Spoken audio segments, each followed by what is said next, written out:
Welcome to Identity Unboxed, where we provide mentorship and promote representation for Black professionals in the advancement of the Black community.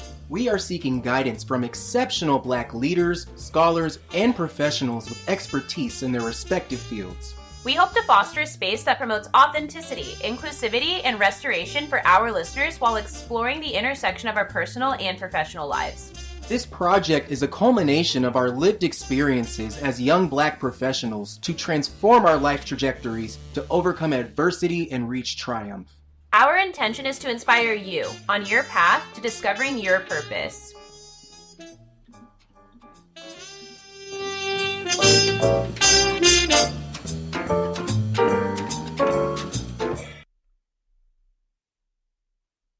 Good.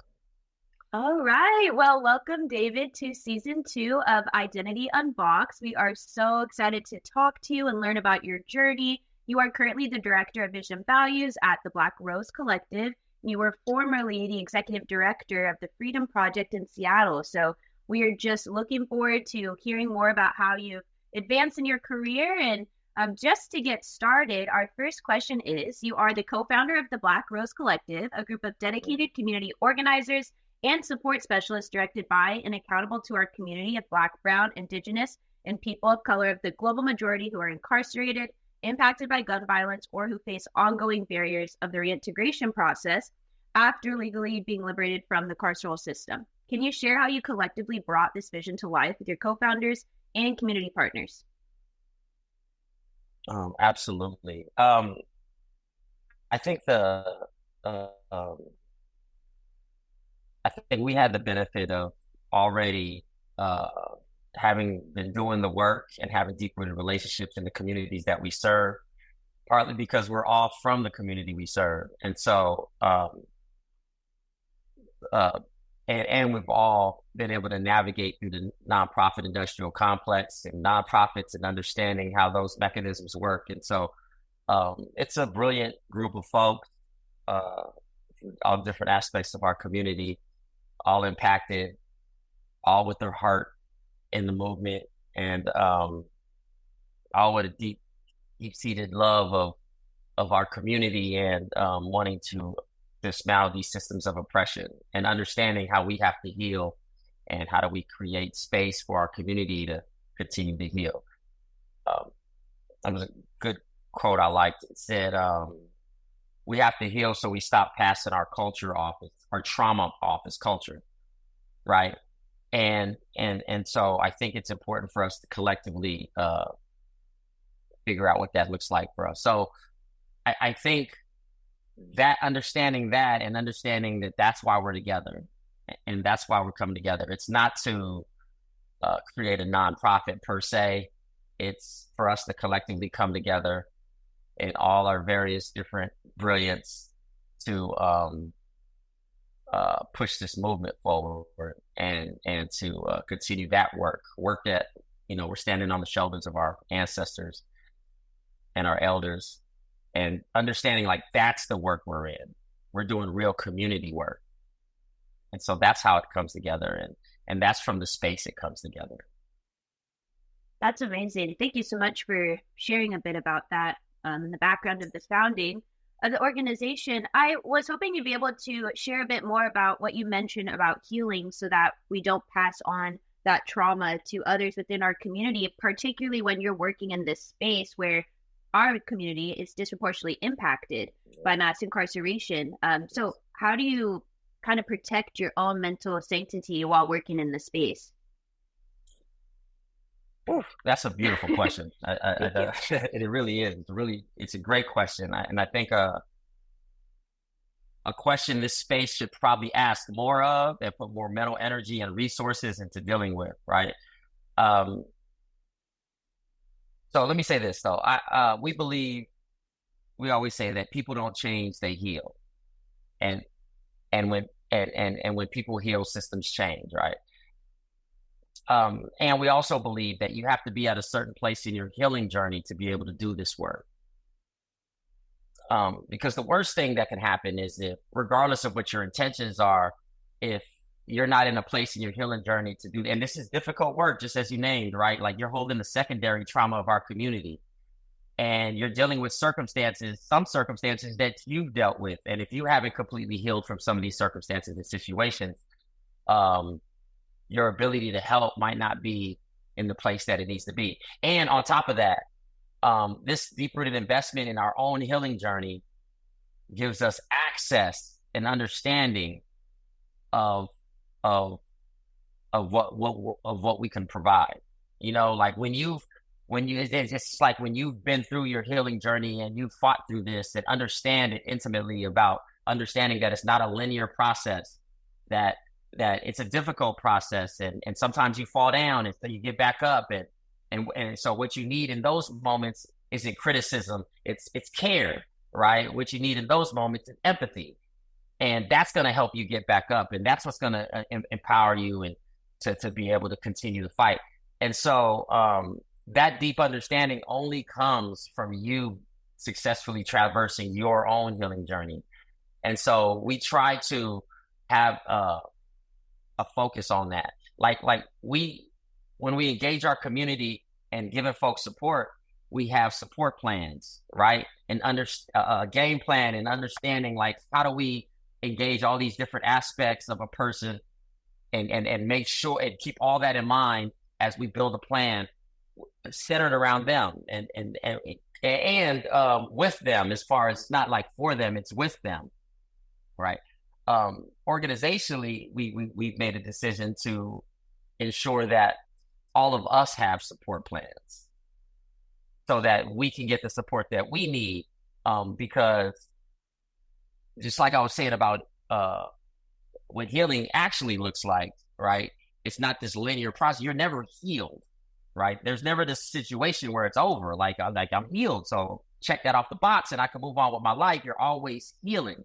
And the way that our society is built up, we get re-injured, right, because of circumstances in our society, and we also do maybe our capacity isn't where it is. So, or other things might happen that would cause for you to get re-injured in that way. So we want to be very intentional about making sure folks get the care that they need, and that we have to make sure that we are taking care of ourselves.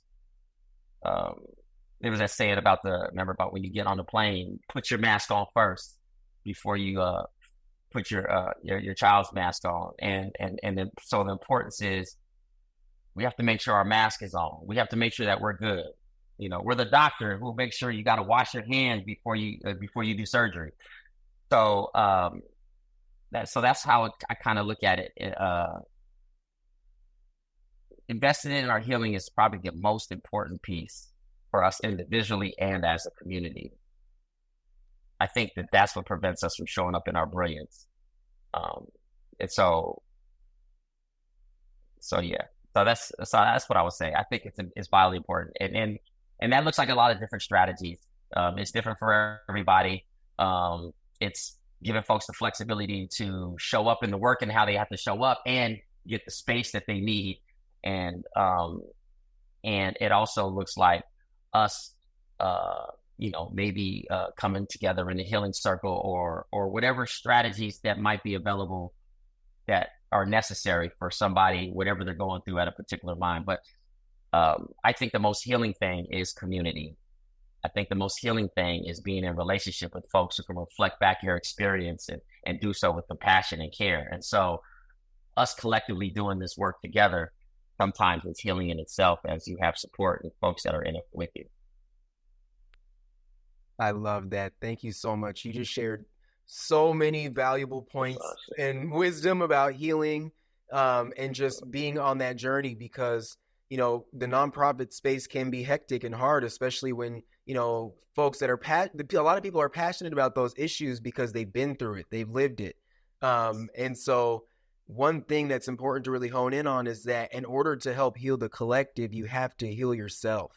And, sometimes as you go on your healing journey and you really focus on that dedication, it takes that level of understanding that if I'm not good, if I'm not straight, if I don't have myself together, how can I help other people? How can I help the community and show up as my best self every day? And so I really appreciate you for speaking to the importance of healing yourself so that you can heal the collective. And I love that point you made earlier about, not passing down our trauma as culture. That's one reason why we started this podcast, because, while the struggle, is a part of us and it's molded us into who we are, today, it does not define us, And so it's about turning that page and figuring out what does define us as we go through our nonlinear healing process. And so thank you so much for that. And I think on the point of healing, that leads us good into our next question. At 16 years old, you received a life sentence and were released after serving 24 years in prison. Can you share the emotional impact of this experience and how your healing journey led you to become who you are today? And also, how has it changed the way you view success? Yeah,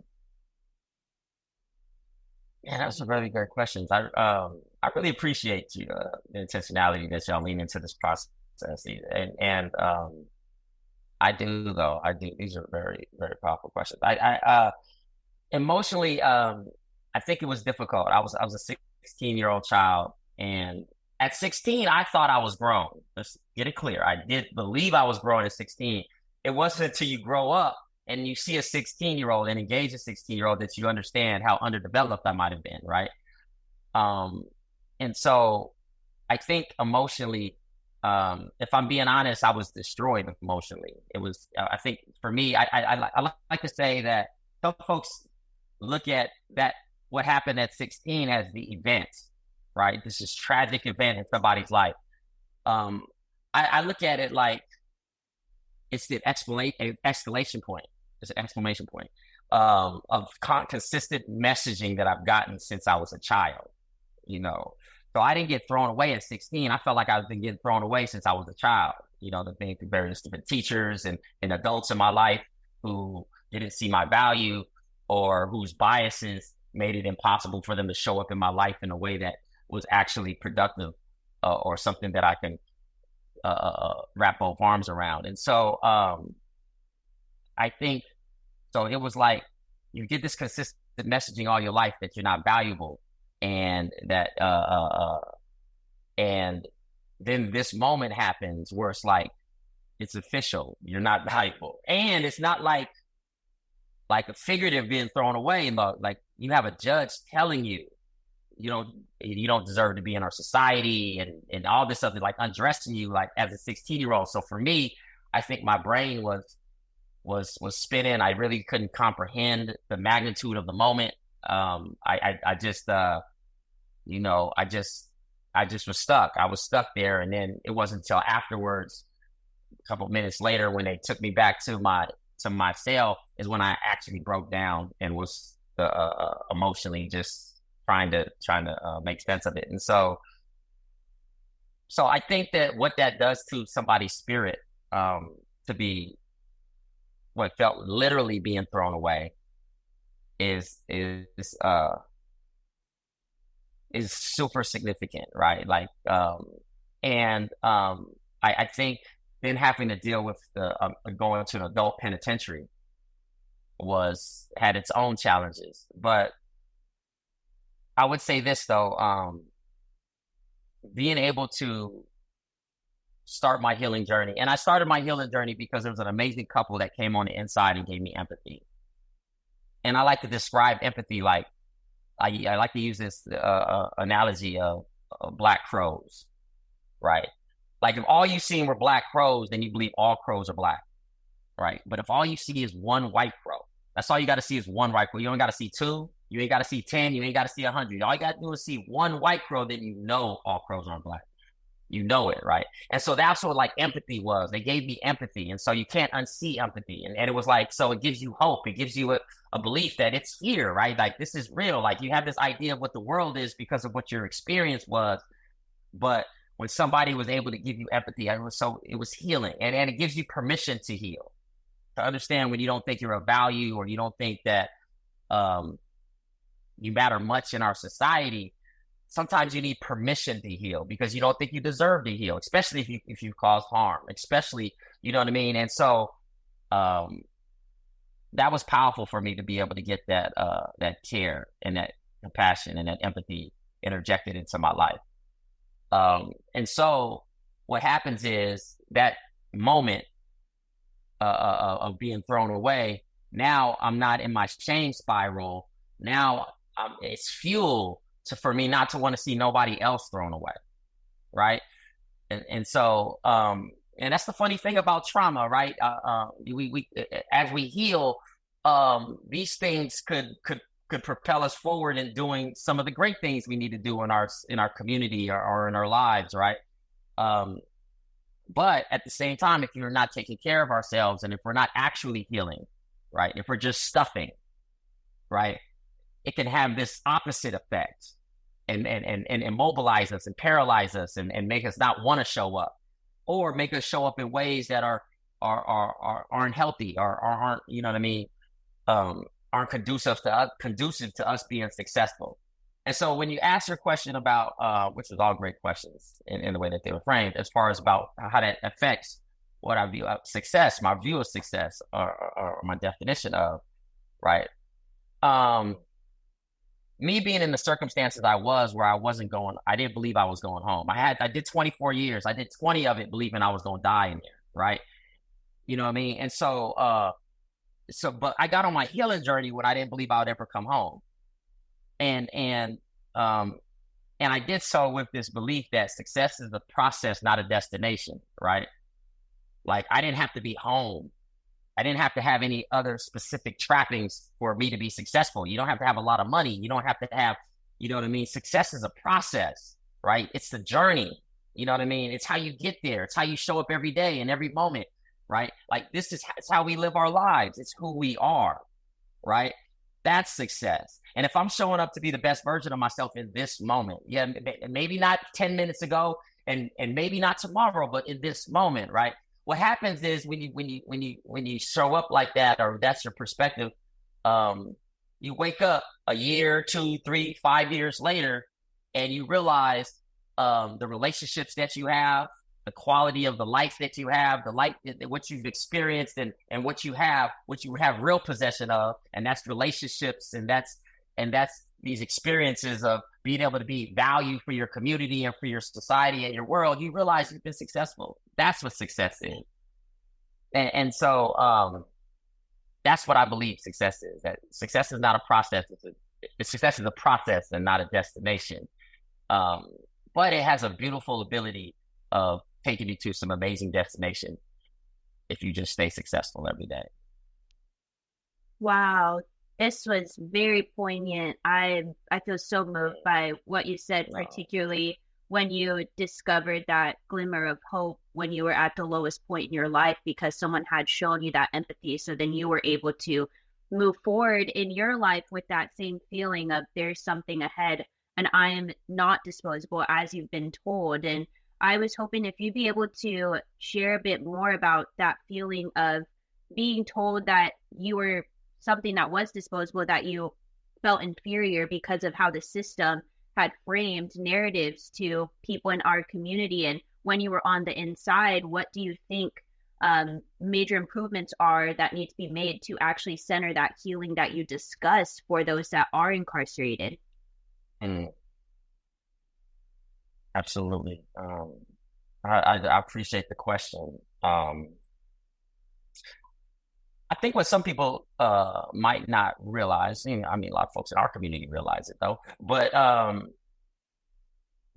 specifically of those, it's something that you have to experience. Like the trauma of incarceration is itself the problem, right? Like, I don't know, like it's set up in a way that it's traumatizing. It's like everything that I was saying, like I might have experienced in the world of being thrown away as a child, and then for a judge to throw me away, that system is probably the most dehumanizing system that, like, you go in, you literally get turned into a number, right? And you literally get treated like a number. I think it's so it in itself is traumatic. And the research shows that when you send a kid to the adult system, the likelihood of them getting assaulted goes up, self-harm goes up, and recidivism goes up. So the chances of them coming back comes up. So there's no good, the research shows, like, you should never send a child to an adult penitentiary, but they do, right? And so I think hold on.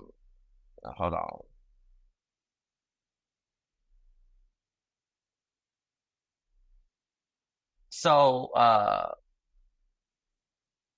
so I think that this system in itself is problematic. I think just being Black in our society, you walk around and get impacted by microaggressions, and our system was built in a way to give us impact, and messaging that we get, that we internalize every day, right? You know what I mean? For our ideas of what beauty is, and ideas of what success is, and the way we frame mental health struggles and stuff like that in a derogatory term and derogatory framing. So it's just like it's like a recipe, right? It's a horrible recipe for folks to bleed out in their trauma, right?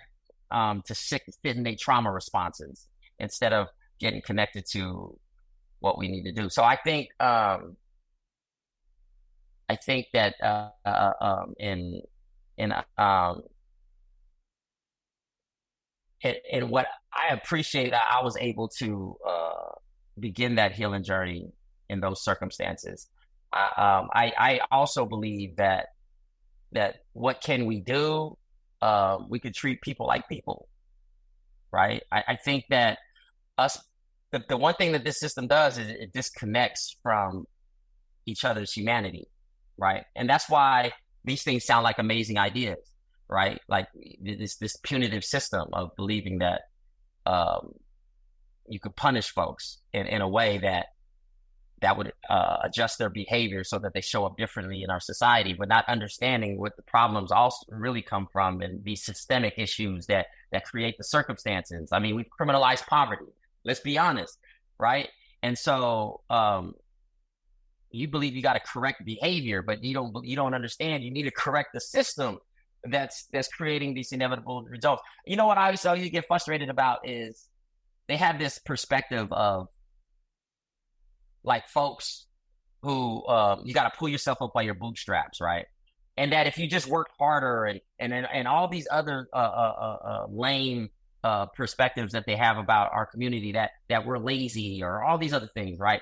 And what's crazy is there might be some folks who are unmotivated. That might be true. What's also true is some folks working 3-4 jobs and still can't keep their head above water. That's what's also real. But there might be folks who might appear to not be as motivated, or might appear to lean on other coping mechanisms like drinking or other things to alleviate the stress and the pressure of what they have to deal with. You know what I mean? But it was funny thing when I was studying psychology and they were talking about learned helplessness, right?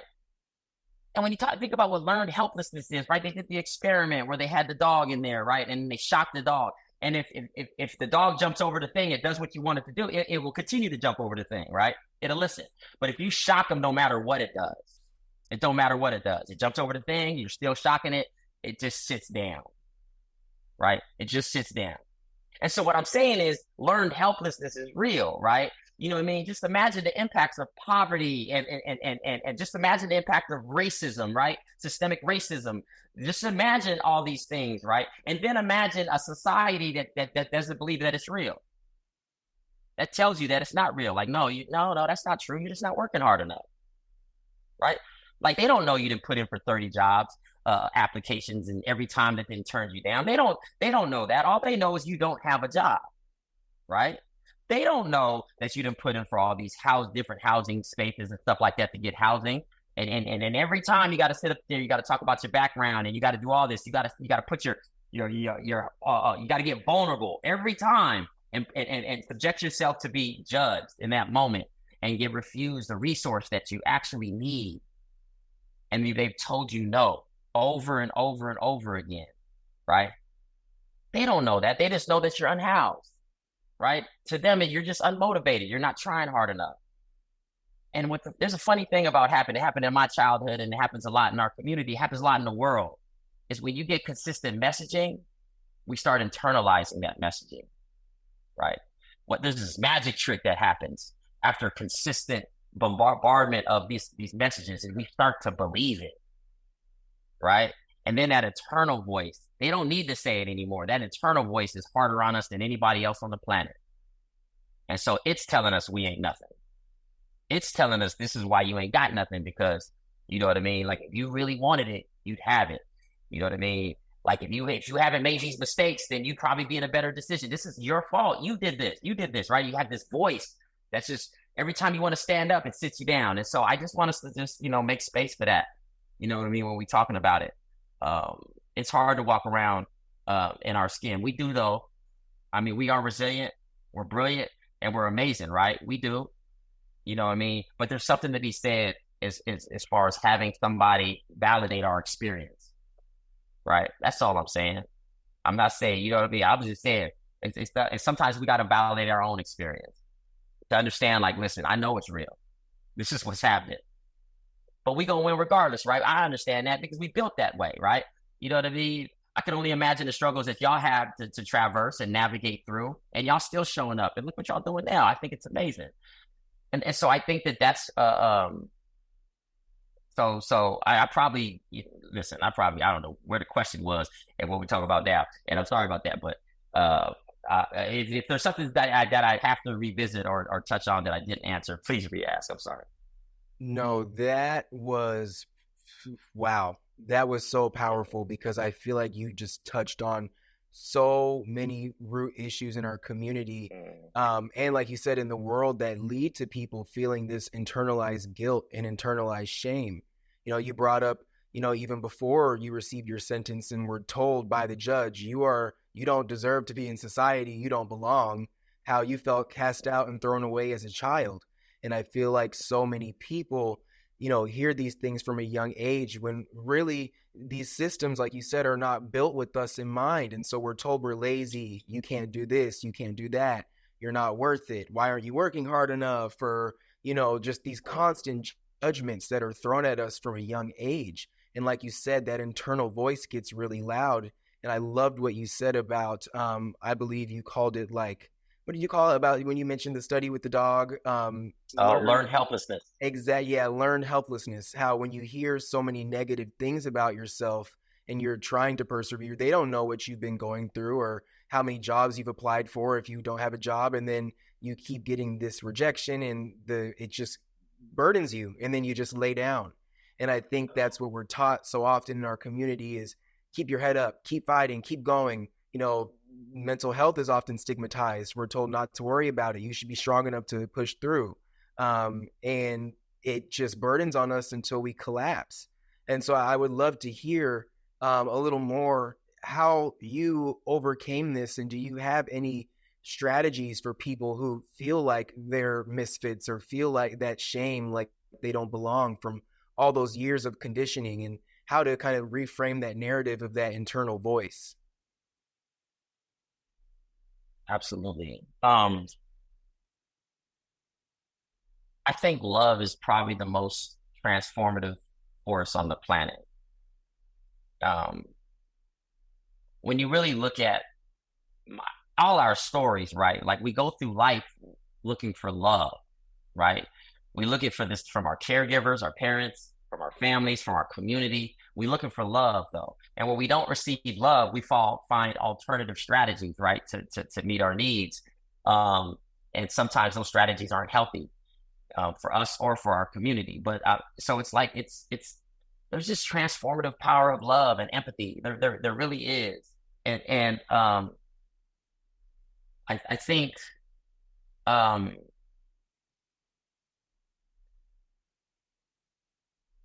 so that's one piece, right? There's love, and there's also feeling like you have value, because the messaging in our society is that we're not valuable, right? And we navigate through a society that will exploit our gifts, and at the same time tell us we're not valuable, right? Right. So they'll steal and appropriate all our brilliance and be like, but at the same time telling us we are not valuable and we have nothing to contribute, right? Right. So I think that I think it takes love, right? That's what I think it takes. I think it takes empathy. There's a lot of different things that happen in my life, and they all come from those pockets. Man, having that couple come up there and really give me empathy and care, and like they were really like in my life too. Like this wasn't like they just walked up in there and they made space for my voice. Like, nah, that wouldn't have worked either, because I got abandonment issues. So you just showing up doesn't work either. You know what I mean? You having it's consistency. You know what I mean? Because my problem isn't that people didn't show up. My problem is that people didn't show up instead, right? And so I think that them being able to show up, and they showed up, and like they were in my life then, and to this day, and it's powerful for me for me to be to get that level of consistency and to feel like my voice matters and that I am valuable. You know what I mean? Because they're making space for me. So I appreciate that. I needed that to really feel my spirit. And like I said, give me permission to start healing, right? There was another piece, like I said, I went in when I was a child, so I didn't have any kids, but a good friend of mine, him and his baby's mother, made me the goddad, right? When he had a daughter. And man, that was so powerful for me, right? I didn't have kids, and there's like little things that you could do in there, like if you have kids, right? Like during the holidays and stuff like that. And so I was able to do that with my goddaughter, right? And there's something about seeing a human being start to grow up in the world and feeling invested and wanting to be of value for that human being if they ever need you, right? There's something to that, right? Feeling like wanting to be of value for somebody else, right? So that was powerful for me too. I appreciate my partner, my friend, and his girl at the time to be able to afford me that, and that was powerful for me as well. And then the community on the inside, I had there was some good brothers who really poured into me, who saw me, and so if we need any type of formula, right? That's what it is, right? We need to feel valued. We need folks that's going to make space for our brilliance and our trauma. Let me say that. Like you don't just make space for my brilliance, make space for my trauma too. Like I'm a full human being, right? And so my hope is that us being able to have a community of folks that able to do that for us. And I think that we'll thrive. I think we'll always thrive. A lot of times when we gravitate toward power groups, and I say power groups in reference to some folks refer to them as gangs. I don't really like the framing because it's kind of baked in. They got this negative frame connotation when you call somebody a gang member, they're no longer a child. It could be somebody that's 12. You know what I mean? It could be somebody that's, there's no differentiation between them being that or somebody that's 30. Like they become something else. And so understanding we create power groups because that's how folks access power. It's an understanding of the circumstance and not a judgment of, right?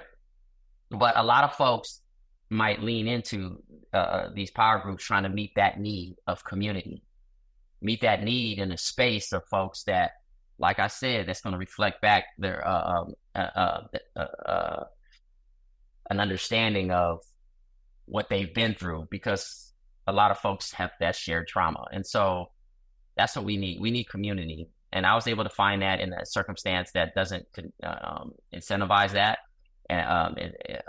When I was incarcerated. And it's a beautiful thing of being able to be embraced by that when you're in your community, in the broader community. And so I think we need community. There's something healing. We're social beings.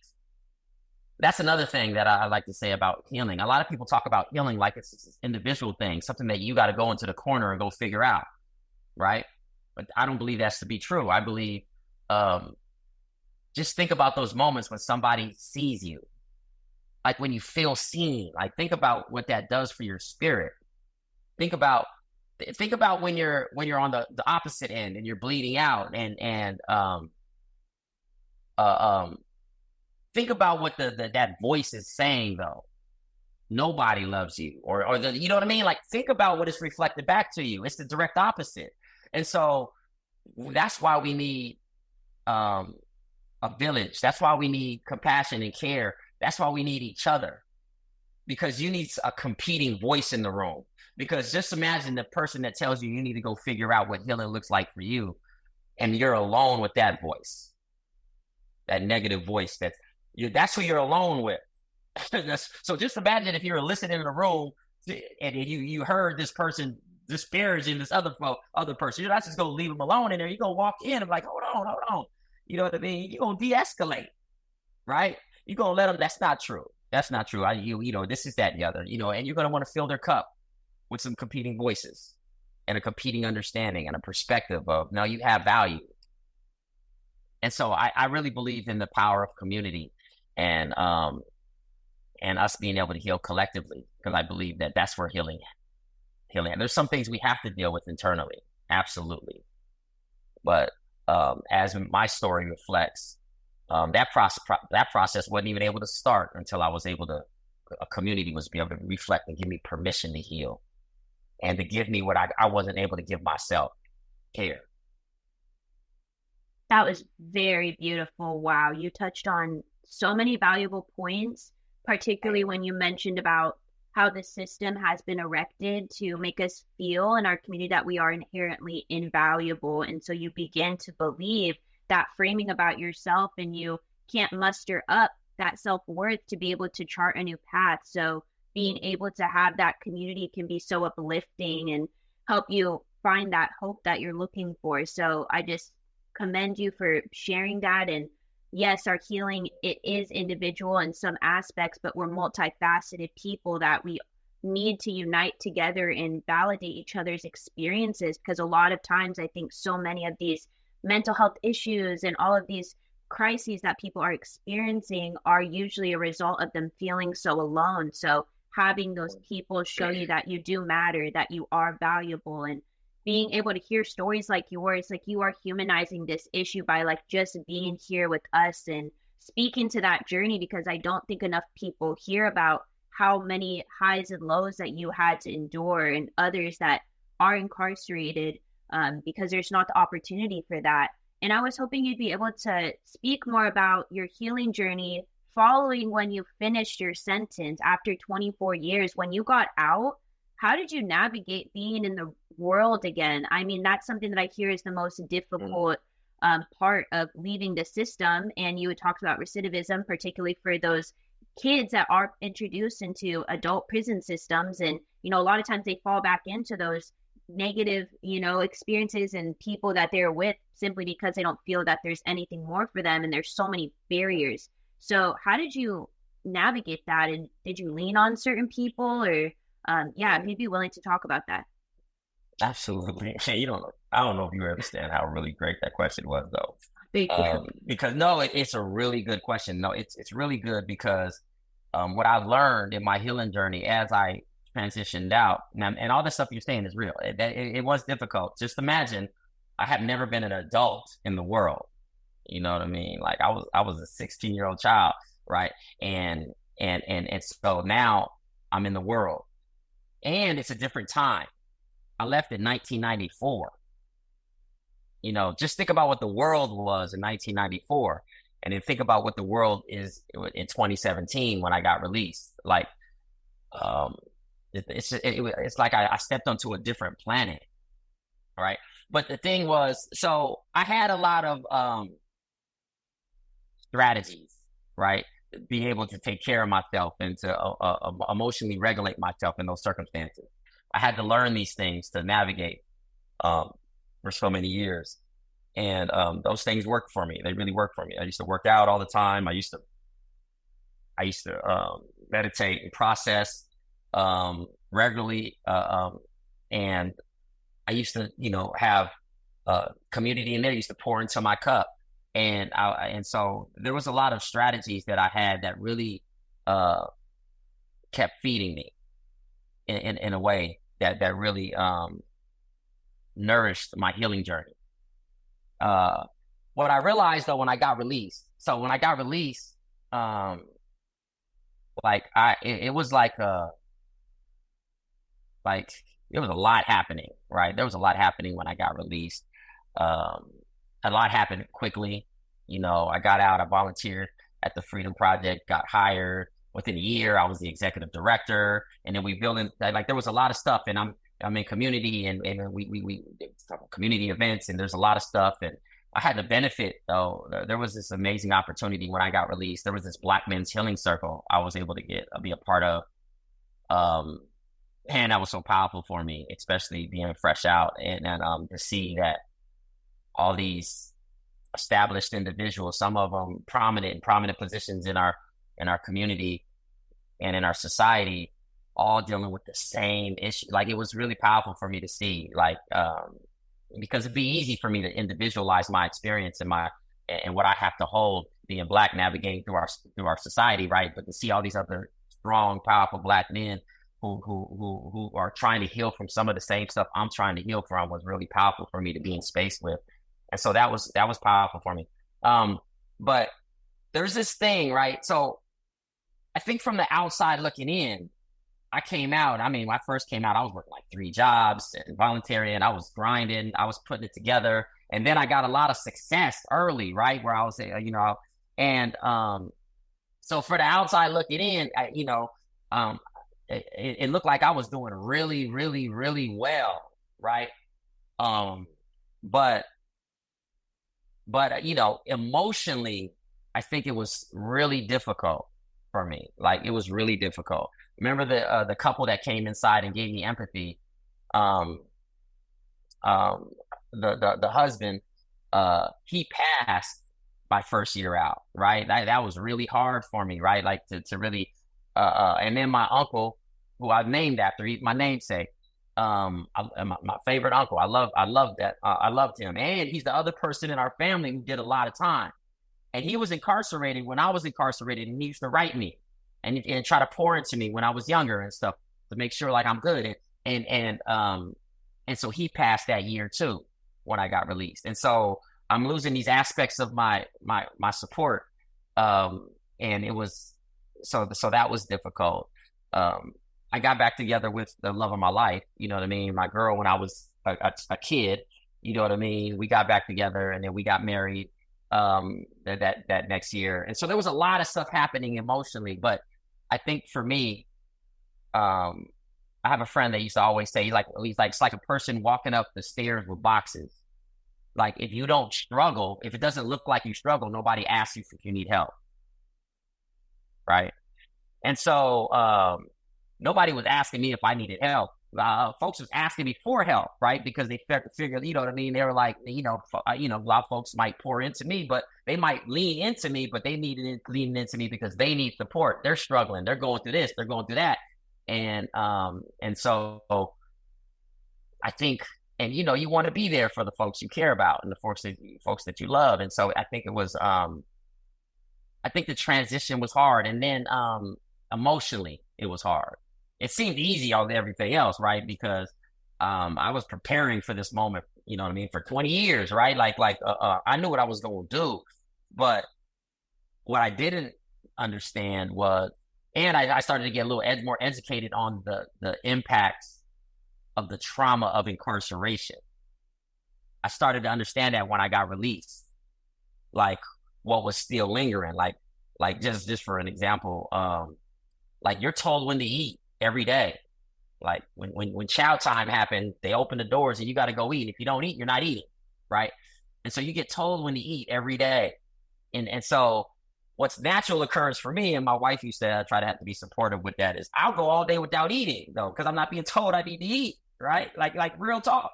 And I'm not taking care of it. I'll just stay working all day. And so she would poke her head in and like, have you eaten? Are you good? And this is that, the other. And it's not like, normal people get hungry and they go eat something. You know what I mean? Like, well, I'm hungry. Let me go get something to eat. And so that was like, That's coming from 24 years of being told when to eat, and so it was like, there was a lot of things that not having agency in there and stuff like that, the impacts of like intimacy, you know what I mean? That hurts that too, as well as your ability to let folks in, you know what I mean? Because you're in an environment where you always got to have your armor on, right? You always have to be protective of yourself. And so I think there was some things I had to heal from my incarceration. But let me say this too. I always tell folks who did a lot of time, I always caution folks about hitting the wall. I said, when you get released, especially folks that are highly motivated, you're going to be good. You're going to be straight. You've been working on this and studying and preparing for work and what you're going to do for this and what you're going to be great at that. There ain't a doubt in my mind. But you're going to hit the wall. And because what you're going to learn is a lot of the strategies that you had to manage yourself emotionally on the inside aren't going to work anymore, right? And some of the stuff that you did in there, you don't realize that you did, the benefits that it had for your mental health and for you, and you're not doing those things anymore because you might convince yourself, well, I'm out now, so I don't have to. And what happens is the stuff's going to start compounding, and it's going to start to get harder and harder and harder, and then you're going to hit a wall. And so I always try to prepare folks for that wall and make sure folks are, because when I first got out, folks used to see how I was working. Like I told you, I had like 3 jobs when I first came out. Like I used to, like I went hard, like it was really, and folks used to be concerned, like, man, you got to create some breaks. And my spill at the time was like, listen, I've been in the starting block for 24 years. You know what I mean? Imagine what that feels like you want to get to life. Like there's a lot of things you want to do in the world. And now you have the opportunity to do that, right? I was like, let me go. You know what I mean? Let me go hard, right? You know what I'm saying? And they did. But I still hit that wall. You know what I mean? And so having had that experience myself, I caution other folks. Like, I know your feeling is you want to just go super hard, but you got to take care of yourself. Because that's not sustainable. You're still a human being. You're a person.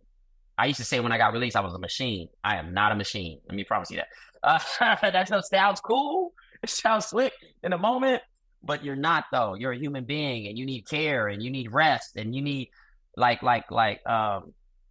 let's not forget, I was in a situation where I was putting a lot of garbage in my body. Like nothing they feed you is good.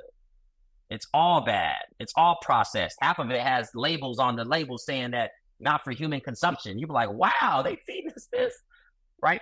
And so that's not as readily accessible out here as well. You know what I mean? You got to be well resourced to be able to take care of yourself in the way that you need to take care of yourself, because the poison is everywhere. And so I think I'm really understanding that too, how difficult it is to avoid the things that are problematic and that aren't healthy. So I think that's what it takes is your willingness to be able to adjust. I think that's why we always have to take a second and relook at things, relook at ourselves, reinterrogate ourselves, and we have to keep doing that because things change. Yeah, you used to do that, or yeah, you used to do yoga or whatever you used to do, and that used to work for you. That doesn't work anymore, right? And you have to make space for the fact for why it's not working and what you need to start doing to make sure that you're still good. Because things do change. You know what I mean? And your needs are going to change. And I think that's a big disconnect that we have to stay connected to. We have to stay connected to our needs. You know what I mean? Like, the worst thing, like when people aren't connected, like they have an idea of you, like they don't really know you. Sometimes we can create an idea of ourselves.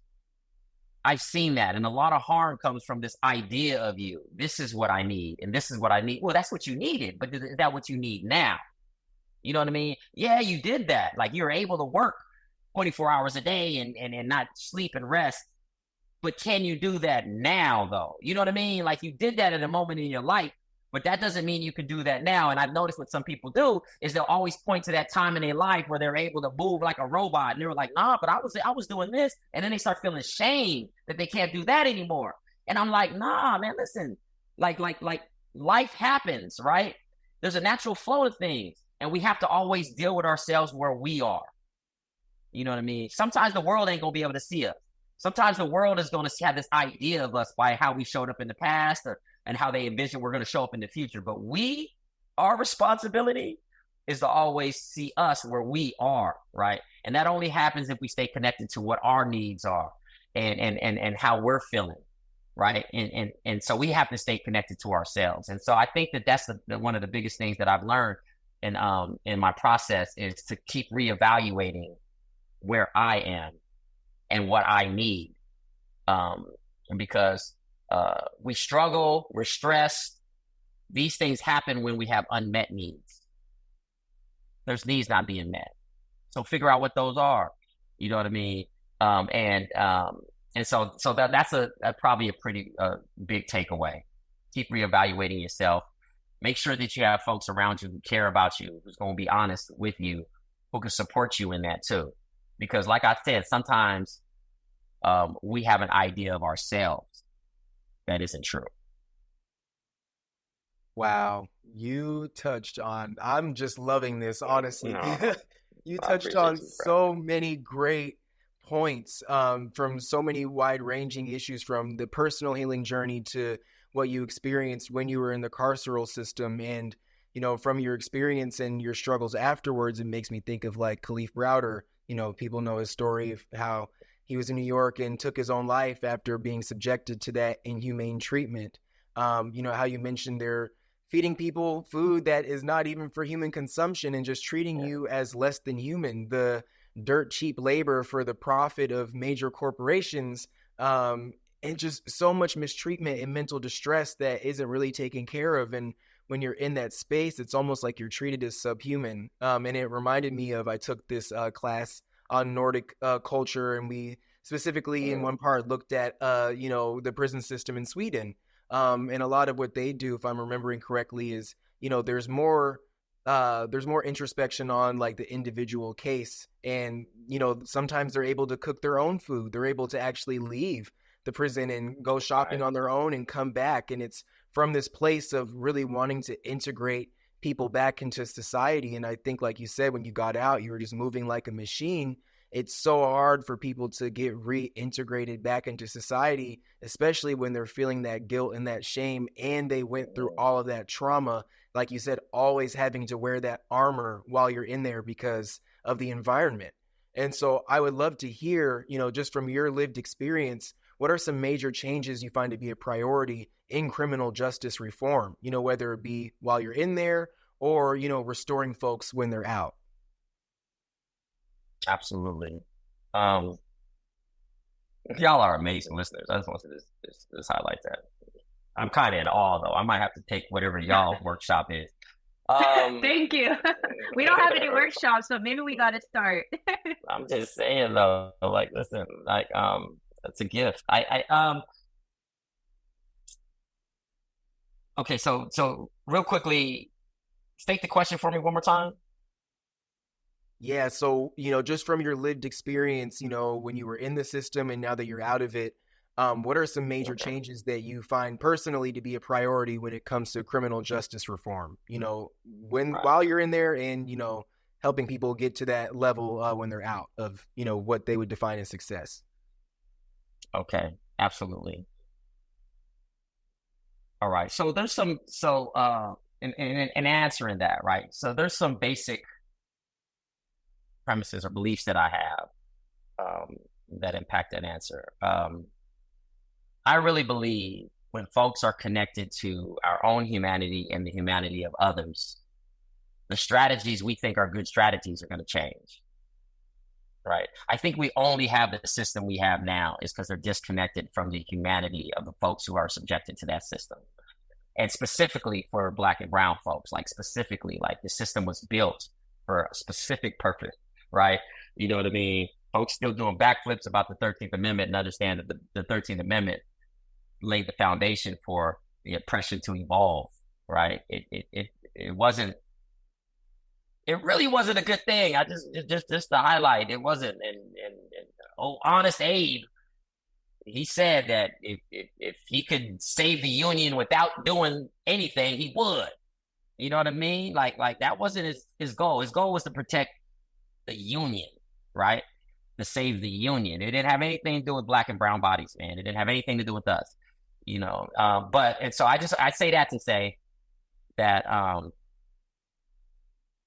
that there's this autocorrect that happens in the system because of the foundation that it's built from. You know what I mean? Like the foundation is flawed. The foundation creates these inevitable results. So you can build anything you want on top of the foundation.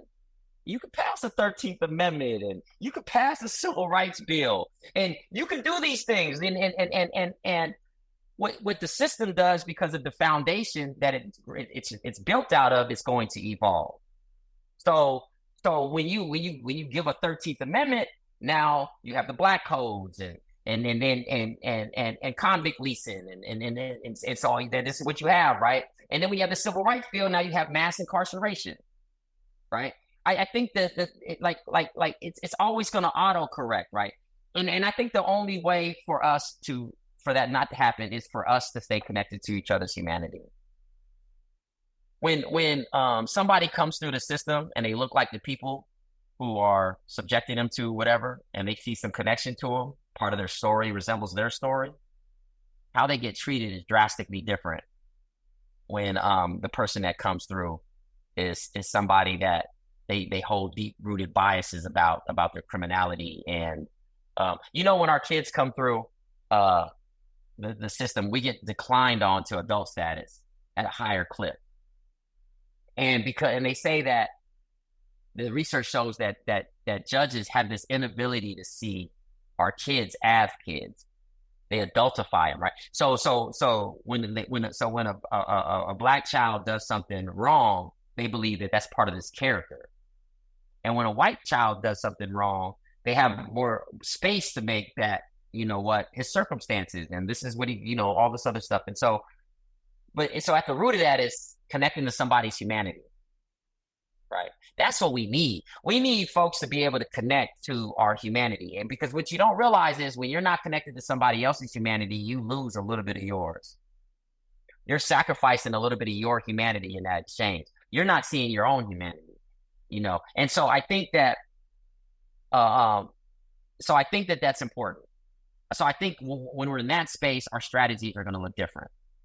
But to answer your question about, the other premise is this. The other premise is when folks are well-resourced and they're getting the support that they need, they're going to be amazing. That's a basic premise. When you got safe housing, you got a way to deal with your, employment, to be able to deal with your necessities, and you got a community that loves you. 10 times out of 10, you're going to be amazing, right? We do a lot of work in helping support folks as they transition back to the community. And you realize when folks get their needs met and they get well resourced, and then folks be like, wow, that's amazing. Like, what are y'all doing? You're giving them care and compassion, and you're giving them resources, but you're not, the way that some of these systems work, they give resources, but it's impactful. I always say that though. It's just like, some folks think like plug it into some of these systems to get resources. It's free, but it's not free. It comes at the cost of your dignity. Sometimes, you know what I mean? When you've grown up and you've seen the impact of having to see parents or family members or folks in your community that you love having to plug into these systems, and then you see the emotional cost of having to do so and not getting treated like a person or with respect or with dignity, right? And you see that, you know what I mean? You understand that resource wasn't free. And so in our journey and aspirations to be able to resource our community, we want to stay mindful of that and be culturally responsive enough to understand that it's not just about handing resources out, it's how you do it, right? It's being able to do so with building a relationship and doing so with care and compassion and understanding this is a difficult time in somebody's life, and to interject yourself at a point in time in your life where folks normally aren't comfortable asking for help, and now they're asking. That moment of vulnerability, that's the time you give somebody care, not tough talk. They don't need that. They don't need your tough love right now. They don't need that. You know what I mean? Like, you could have boundaries and not be tough on somebody. That's all I'm saying. What they need to know is, that you care, and that's why you're here. Not because you're trying to put it in a grant report so you can get more funding, but because you care, right? And so I really believe that if folks are well-resourced and they get their needs met and the support that they need, regardless if that's with addiction or whatever the support that they need, or mental health support, whatever it is, if they're able to get that, they're going to be amazing. They're going to be fine. So to answer your question about what you need on the inside, we need a system that's not as punitive. We need a system that understands restorative justice. That's what we need. You know what I mean? We need that.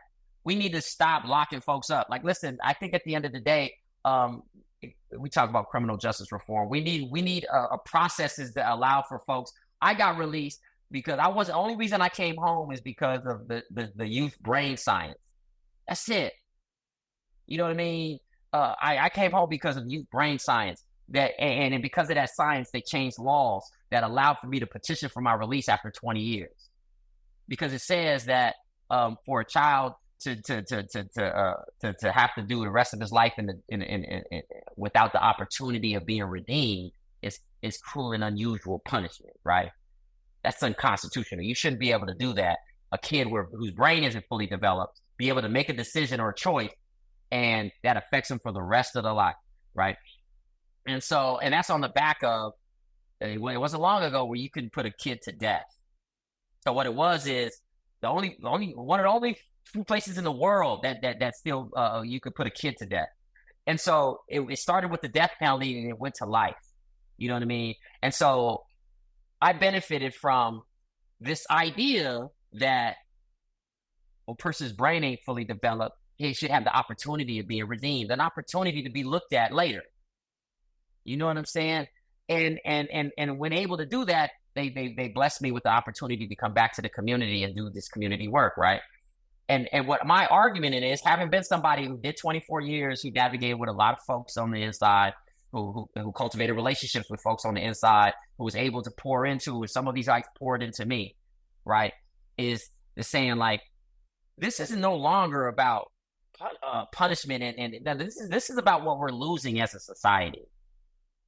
You know what I mean? We don't get the benefits of folks' gifts in there. We need some folks we need these folks out here.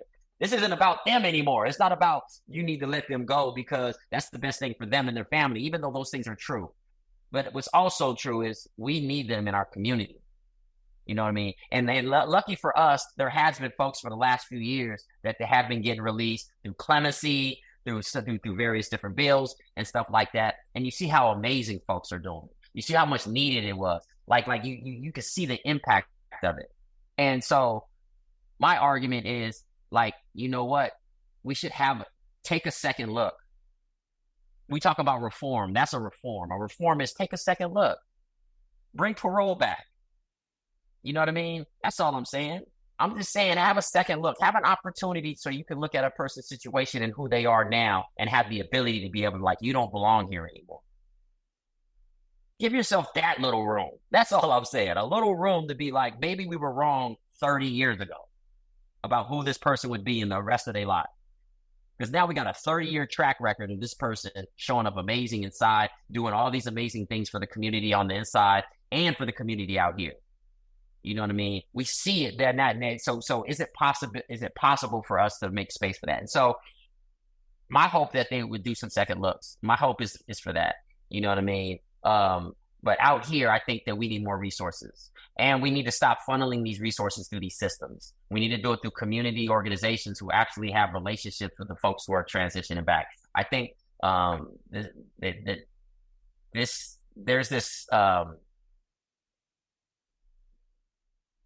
we live in a society that's transactional. capitalism is built off transactional principles, right? And so we culturally are relational.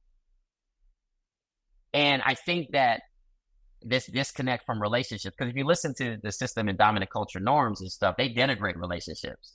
They make it seem like the most horriblest thing on the planet.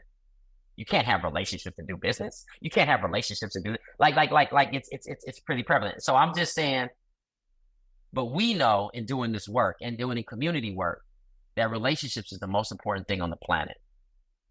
And we know that if we're able to resource folks with the benefit of those who have those relationships, I think that that will move us closer to getting the folks resourced and our community collectively in the right direction. So I think that that's what's needed out here, and that's what's needed on the inside. I mean, we can do a whole thing just on that, what's needed on the inside, and a whole thing on what needed on the outside, because it's set up in a way that's dehumanizing and it's impactful.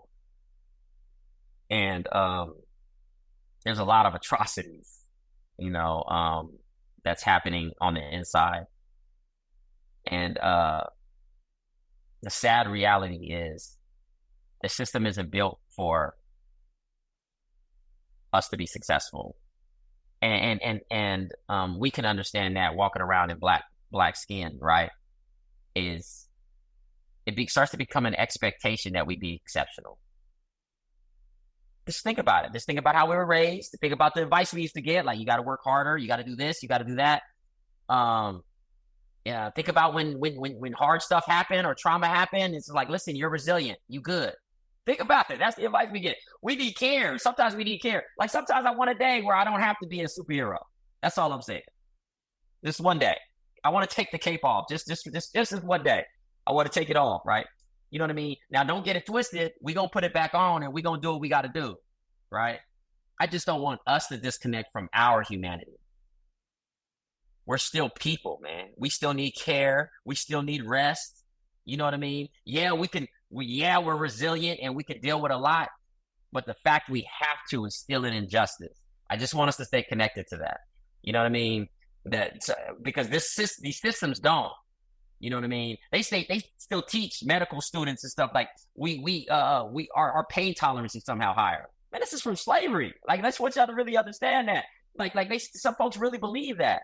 They take our resilience and they flip it around on us. Like, well, they're dealing with that, and I couldn't deal with that, but they can deal with it. They're stronger. They're bigger. They're tougher. And no, don't do that. You know what I mean? So I'm just saying, and this is for us, is to stay connected to our own humanity. You know what I mean? That don't mean you gotta not put your cape on. You can put it back on, and you're gonna be amazing. You're gonna be a great superhero and do what you do in the world. But understand when at night that you got to take that cape off, and that you're really a person who really need the same thing any other person needs. And that's care and compassion, space, and rest. You can listen to part 2 of this episode now. Thank you so much for listening to Identity Unboxed. We are so grateful for your support, and thank you for listening to Identity Unboxed. Authenticity is your guide to cast an impact on the world that you will be proud of. Signing off with pride, Tiana and Brad. Thank you so much.